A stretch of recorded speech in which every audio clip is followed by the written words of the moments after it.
Good morning sa ating lahat mga kababayan. Good morning mga sponsors, subscribers, followers, YouTube members, viewers, commentators. Maraming salamat. Magandang umaga, magandang tanghali, magandang hapon sa ating lahat. Ako'y labis natuwa po mga kababayan dahil yung bahay na yan ni Tatay Ronnie, dyan po natulog ang ilang anak po niya na kasama namin gumawa sa preparation para sa Thanksgiving. Yes, tama po yung narinig nyo. Diyan natulog si Kuya Binbin at ang kanyang asawa. At diyan din natulog si Kuya Bentot. O see, mga kababayan, hindi man sila kumpleto pero na-experience, nadama ni Tatay Ronnie ngayon ang tunay na pamilya na may kasamang anak sa bahay, sa tahanan. At may bonus pa mga kababayan. May dalawang cute pa na mga apo na anak ni Binbin na kasama ni Tatay Ronnie. Kasi kagabi po mga kababayan, ginabi na po kami. No, anong oras na kami nakaakyat dito? At sabi ko, bakit hindi na lang kayo dito matulog? May bahay naman, kasya naman kayo, may pagkain naman. Bakit hindi kayo matulog dito? Hindi nyo samantalahin yung pagpasya nyo dito. Total, babalik naman din ako bukas ng maaga. Dito na kayo matulog para maramdaman naman ni Tatay Ronnie na nandiyan yung anak at apo niya na may kasama siya, no? I'm sure na ngayon lang niya ito maranasan. Sabi ko, dito na kayo matulog ha. Wag na kayong umuwi. Samantalahin niyo na, no? At gagabihin na tayo. Kundi sabi naman nila, sige po, dito kami matulog. Kaya nung iniwan namin sila kahapon, ay napakasarap sa pakiramdam ko para kay Tatay Ronnie na nagpaalam sila sa tatay nila. Sabi ng mga anak niya, Tay, dito kami matulog. Sabi naman ni Tatay Ronnie, ngumiti. Tapos, si Tatay Ronnie tumingin sa akin, tapos nagsinyas. Dito sila matulog, kako. Samahan kanila para kahit papaano ay magkasama kayo sa isang bahay na kasama ang mga apo at mga anak mo. Sabi niya, okay. So, ang sarap sa pakiramdam po mga kabayan na hindi tulad nung nagpaalam kami, pag nagpapaalam ako mga kabayan na parang malungkot siya, parang ayaw niyang maiwan siya. Pero kahapon mga kabayan, first time nagpaalam kami na nakangiti siya, na tumawa mga kabayan kasi alam niya, nandiyan yung mga anak niya at mga apo. Ang sarap sa pakiramdam mga kabayan. So, hindi lang yan. No, hindi lang yan ang maranasan ni Tatay Ronnie. Kumbaga, patikim pa lang yan sa panibagong buhay po mga kabayan. And kaway-kaway dyan, hello, pakisi-hi, hello naman dyan sa mga umiyak. No, sorry, napaiyak na tears of joy, no, na sobrang na-touch tayo sa kwento ng buhay ni Tatay Ronnie at kanyang mga anak na may kanya-kanyang kwento din. No, kung saan sila napadpad, kung sino ang nagpalaki sa kanila, ilang taon na silang nawalay, iba't ibang mga kabayan, no, iba't ibang kwento sa mga anak ni Tatay Ronnie. Kaya naghalo ang tuwa, lungkot, saya at luha nating lahat. Kaya sorry sa lahat ng lumuha, kahit ako nga no, sabi ko nga akala ko matigas na puso ko sa mga ganyang bagay. Pero talagang hindi, nadurog pa din, nadala pa din sa emosyon. Dahil alam naman natin, pag-usapin pamilya, pag-usapin mga ganyang bagay, ay madali tayong umiyak. Mukhang busy ang mga anak ni Tatay Ronnie sa umagang ito, no, na tinatapos namin yung aming preparation. Meron tayong revelation na naman soon, no? May mga revelation tayo sa mga anak ni Tatay Ronnie. And i-discuss ko rin po kung sino-sino ang magiging bisita ni Tatay Ronnie sa Thanksgiving. May bisita ba o wala ba? Or exclusive for Tatay Ronnie family only? No? So, i-discuss ko po yan kasi may mga nagmi-message sa akin, maraming gustong umattend, maraming gustong pumunta, no? At sobrang excited sila na makita na si Tatay Ronnie, no? Maka-join sila sa Thanksgiving. Pero pag-uusapan po natin yan sa live ko po, mga kababayan. Ha? Pag-uusapan po natin yan. At nandito na nga po tayo sa bahay na naman ni Tatay Ronnie. No, mukhang nandyan si Bentot. Kahapon ginulat na naman ako sa Bentot na to kahapon. No, nung unang dating akala mo kung sinong siga hindi namamansin. Dandaanan ka lang, pero pag nakatalikod ka na, hindi ka nakabantay, doon ka na niya harukin. Oh, busy nga po sila mga kabayan. Ayan no, sila oh. Busy sila sa mga ginagawa nila. Yehe, may nakikita na akong mauupuan. Very nice. At busy ang mga magkakapatid na si Kuya Marwin and Kuya Bentot and Kuya Benben. Maraming natuwa mga kabayan kung gaano kabait ang mga anak ni Tatay Ronnie. Kung ano yung bait ng father, halos silang lahat na magkakapatid, ganyan ang attitude. Mabait. Siyempre mabait din ang nanay. No, feeling ko kahit once ko pa nakita si nanay, no, ay mabait din kahit once pa kaming nagkikita. Hello, good morning. Good morning. Talagang masaya ang morning niyo ngayong umaga. Oh, sino yung bumaba kanina dito, Kuya Marwin? Oh, anong gagawin niya? Hi, B. Good morning, B. Napadpad ka lang dito kay Lulu mo, naging madungis ka na. Ang magandang upuan na ginagawa nila. O, ganyan lang kasimple. Grabe ang tibay naman ito. Akala mo naman baka yung sasampa dito mga kabayan. Ang gandang paggagawa nila mga kabayan. Oo, di ba? Hayahay. Ito yon. Sabi ko kahit simple lang, basta maupuan ng bisita natin, no? At hindi mangangawit sa kakatayo. Siyempre, paglagyan na rin natin ang ating mga niloloto and everything para lahat masaya at komportable sa simpleng pamumuhay dito sa bahay kubo ni Tatay Ronnie. Kumusta? Hindi umulan kagabi? When? Hanggang madaling araw. Umulan? Oh, kaya pala may tubig. Ito oh. Wala namang hindi nabasa dito. Ah, very good, very good. So, at least na-try na natin. At tamang-tama din pala hinabol natin kahapon na nilagay na para pag gumagawa kayo dyan, hindi kayo maulanan. No? Tamang-tama. So, hanggang dito mga kabayan. Oh, napakaganda. Napakatibay, napakaganda ang ating upuan. O, ganyan lang. Para napakasarap tambayan dito mga kabayan. Tapos, hindi ko na to ipatanggal. No? Para kasi maraming gustong bumisita dito ni Tatay Ronnie, mga viewers natin, mga sponsors natin, para pagdating dito, malaki yung space at mayroong tanggapang bisita na maluwang na pwede pang higaan, no? At pwede pang, ay sila na pala. Nakakaingit kayong dalawa. Kayo lang pala ang ano ngayon. Ang sweet nila. Tingnan mo, kunwari, hindi niya ako nakikita. Kunwari, didman niya ako. Pero pag nakatalikod ako mga kabayan, ang kamay gumagapang na kung saan-saan. Biro mo, tingnan mo. Hindi ako pinansin. No?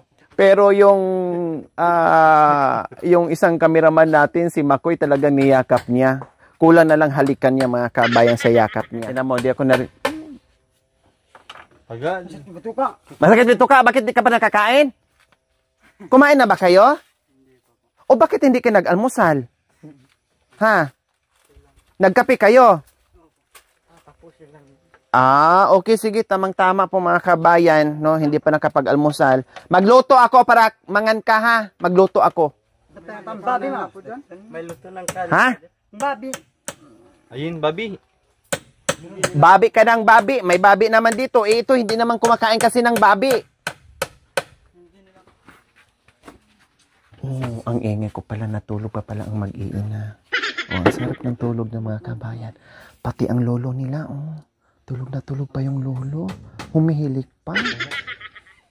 Aba, humihilig pa yung lolo mga kababayan. Oh, diba? Ang sarap ng tulog nila dito mga kabayan. No? Kuya Marvin, kumusta ang tulog dito nakasama si papa mo? Ha? Oh, wow, katabi mo kagabi si papa mo? Kundi nagyayakapan kayo? Sa folding bed? Oh. Tapos, niyakap ka ni papa mo? Ha? Niyakap ka niya? Wow, ang sweet naman. Tapos, anong oras ka natulog kagabi, Kuya Marvin? Alas 10 salaw ulit. Alas 10 na. O, syempre. Alas 10 na. Kumbaga, tanghali na kayo nagising, ay natulog kasi kwentuhan. Puro kwentuhan. Oh, wow. Ang sarap naman sa balita mga kabeng, kaya tamang-tama lang talaga ang bungad natin. Good morning. Masayang balita po ni Kuya Marvin na nagtabi sila ni Tatay Ronnie kagabi at niyakap pa siya ng tatay niya. Yun yung mga ginagawa ng isang pamilya po mga kabayan na hindi po nagagawa ni Tatay Ronnie at saka yung mga anak kasi syempre nagkadawatak-watak, nawalay. Pero kahit papaano mga kabayan kagabi ay naranasan at naramdaman ng bawat isa yung tunay na pamilya. O, 'di ba? Ang sarap ng yakap ng tatay, yakap ng nanay na matagal na hindi nagagawa ng mag-anak na ito, ng mag-amang ito ay nagagawa din kagabi mga kabayan. O, salamat. Dahil hindi tayo nagkamali, nasabi ko dito na kayo matulog, wala kayong umuwi. O, 'di ba? May magandang momento pa ang nangyari kagabi sa kanilang mag-aama. O, Ate Shirley, kumusta ang tulog mo? Mukhang naabutan. Talagang sinulit mo yung pagtulog mo dito. Kumusta ang tulog natin? Okay naman po. Ha? Puyat lang po kagabi, kaya Bakit napuyat? kwentuhan nga. Oh, sabi ko na nga ba eh. Yun ang maganda. More kwentuhan, no? Kwentuhan, more kwentuhan. Tapos, kung ano-ano, syempre, alam mo naman ang kwentuhan, kung ano-ano lang ang pagkukwentuhan mga kabayan, basta kwentuhan. Kaya alas 10 na daw sila nakatulog. Kasi pag sila mga kabayan, maaga sila natutulog. Unless lang kung may kwentuhan. Tapos ikaw naman, Kuya Binbin, nakatulog ka kagabi. Nagkwentuhan din. Sabay-sabay kang natulog. Oh, wow. O ano sa pakiramdam mo? Nakita mo na masaya si papa mo na dito kayo natulog? Oh, very good. Oh. Tapos kahapon gusto niyo pang umuwi. Oh. Tapos babalik din ako dito ngayon. Kaya sabi ko dito na kayo matulog. Hindi na babalik. Oh, babalik kami para makatulog kahit makasama niyo si papa niyo. Kasi ngayon lang nangyari, 'di ba? Tama? Oh, sa buong buhay mo, nagkaasawa ka na, nagkaanak ka na, ngayon lang nangyari na makatulog kayo sa tahanan ng inyong tatay. Oh, ang sarap sa pakiramdam, hindi lang si Tatay Ronnie ang sumaya, pati kayo, no? Oh, yun. Ayos. So ngayon mga kabayan, maghanda ako ng pagkain nila kasi nagsaing na sila ng kanin. Meron na, ay ulam na lang po ang ihawin ko. Mag-ihaw ako ng tilapia mga kabayan kasi kahapon ay nag-pork na, no, sinigang pork. Hindi nga naubos, meron pa hanggang ngayon. And then itong mag-asawa hindi naman kumakain. Kaya ito, si Kuya Bintot ay magparingas na. Kaya lang sad ako ngayon. Ako naman ang sad. Pinalitan na pala ako. Yung pastor na pinuling. Aday. Hindi na pala kami ngayon. Break na pala kami. Walay na kayo? Hawalay na kami. Awa, di pa may nabata na. Awa, may dit. Pwede minabla-buli mo na kami. Sila na pala ngayon ang close. Kami war. Tulog si Tatay Ronnie, huwag mo natin disturbuhin. Kasi siyempre, napuyat din sa kaiisip, hindi siya makapaniwala. Hindi lubos siyang maisip mga kabayan na isang pagkakataon, isang araw na makasama niya ang kanyang mga anak at apo. Kaya napuyat din sa kaiisip. Hayaan mo na natin, huwag mo na natin gisingin. May ano? Hindi ako bulaklak. Pag pupunta ka ako, yung, Bintot. pag pupunta talaga ako dito, inaano ako ng mga bubuyog. Hindi naman ako bulaklak na para sipsipin nyo. Mabaho naman yung bulaklak ko. Nagupitan lang siya, gumwapo lang siya. Guwapo din pala ang gusto niya.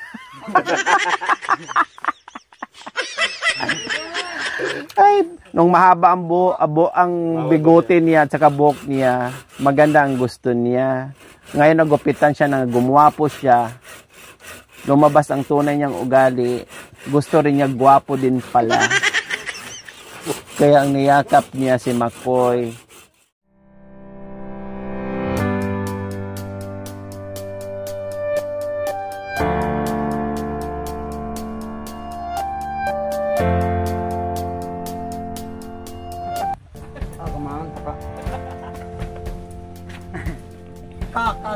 Ang taas pa naman ng yung ano ko pa ako. Siya.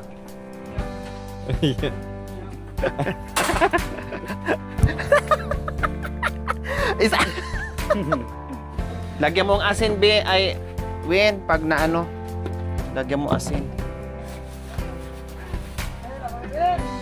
Bago natin iihaw. Hi! Ay, ang ingay ko, sorry. Meron palang baby. Sorry. Good morning.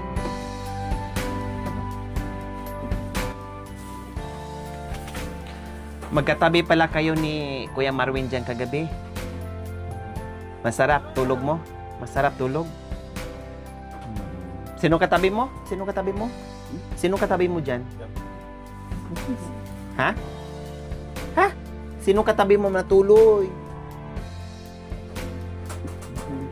Sino? Jamsin. Marwin. Lagi mo nakakalimutan. Jamsin ka ng jamsin. Nagkasya kayo dyan? Sabagay, maliliit lang naman kayong dalawa. Nagkasya kayo? Puro tagilid. Tapos yakap kayong dalawa. Ha? Yakap pa kayong dalawa? Ganyan na?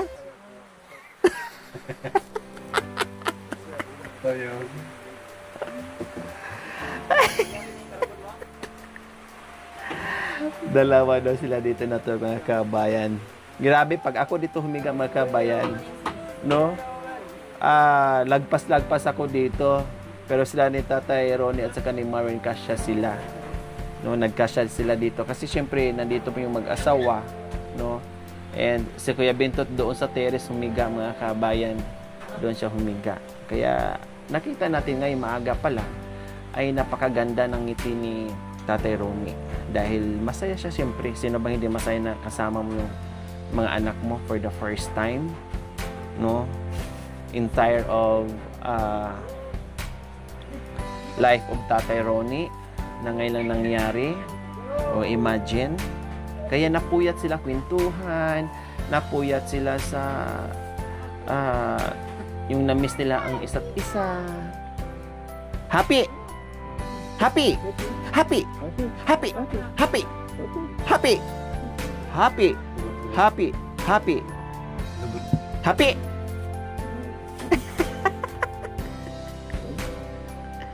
Seryoso ba?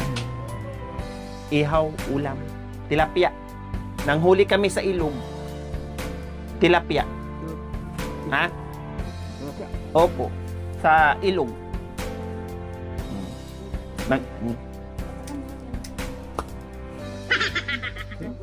Tingnan mo. Buhay pa. Dito. Ihaw. Anong gusto mo? Anong labay mo? Ihaw, prito? Ha? Ha? Ihaw, prito? Ihaw na lang? Ha? Kahit ano? Kahit ano daw, mga kabayan. O, imagine, mga kabayan, na kung hindi tayo naglagay ng tulda, o katulad ngayon, pagbaba natin, walang ulan. Pagdating natin dito, biglang bumuhos yung ulan, pero may araw naman. Kaya hinanda namin yan para hindi tayo maganda ugaga-ugaga sa oras ng Thanksgiving, para tuloy-tuloy yung ating ginagawa, pagluluto, and everything ay maayos, no? Maayos yung ating Thanksgiving po mga kababayan.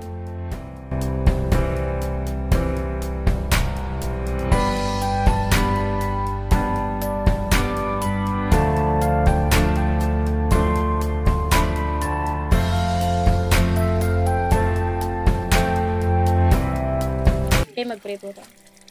Kaya Diyos po namin mabagin, maraming salamat po sa pagkain nasa pagkainan ngayon. Naway niyo po itong basbasan at magbigay kalakasan sa aming pangangatawan, Panginoon. Ganun din po.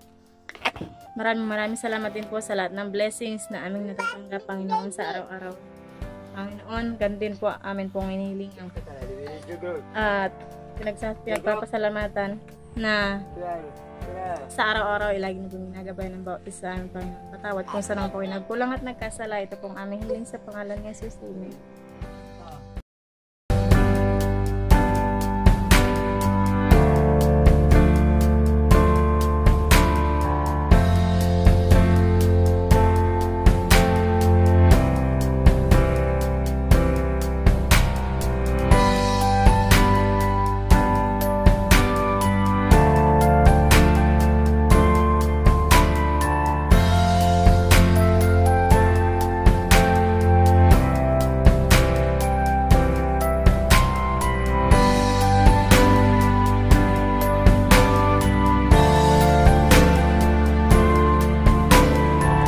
Sige lang. Masaya na ako pag nakikita kitang kumain.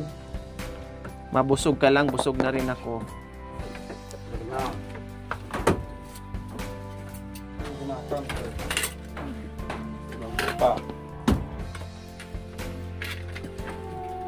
Kamatis na lang, walang sukat. Ano lang yan? May ano naman na, kalamansi.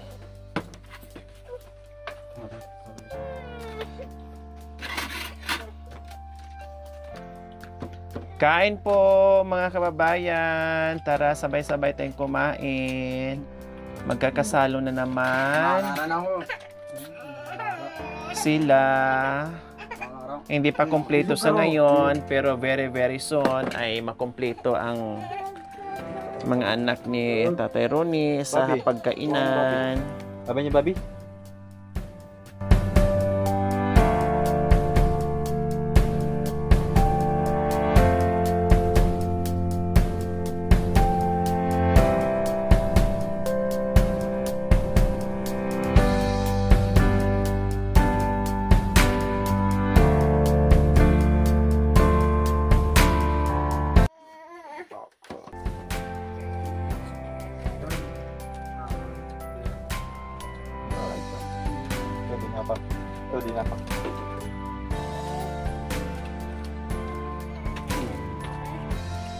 Yan, bagong gupit na yan mga kabayan si Kuya Bentot. Guwapo. Hindi na ngayon si Bentot ang pangalan niya. Joey. Bantot na. Joey. Si Joey na daw siya. Ayan. Din si Tatay Ronnie din. Bagong gupit din. Magkakapareha sila ng gupit mga kabayan. Thank you for watching. Don't forget to like, share, and subscribe.